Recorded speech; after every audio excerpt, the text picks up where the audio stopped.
अब तो यहाँ के हमारा का समझावत नहीं। अच्छा हमन के नीमने गा दी जा केहू मानो तब नो। दिलीप बाबा अगर मंच पर होके वहाँ के बाउरो बोलब तो केहू ना पति आई ना दिलीप बाबा ऐसा ना बोल सकिले बदबनु वहाँ के दूगो बाउरो बोल दी तो केहू ना पतिया सकेला कि दिलीप बाबा बाउरो बोलले हो कहे कि वहाँ के बाउर के लिस्ट में वहाँ के नामे नहीं खे पप्पू आ गए का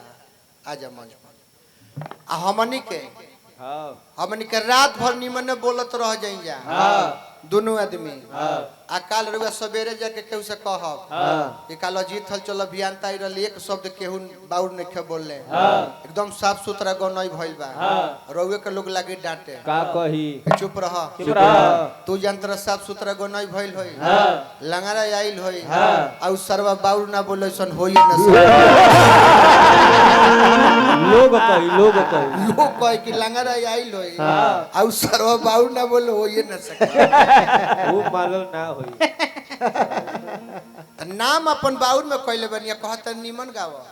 जैसन रुआ गावत तनी ओइसन गाई तब राउर मार्केट में भइल रहे कथा प्रसंग गा देब आध्यात्मिक गीत गा देब नाम हो जाए जीवन में नाम ना हो यही पर एगो गीत हम गाइली यही पर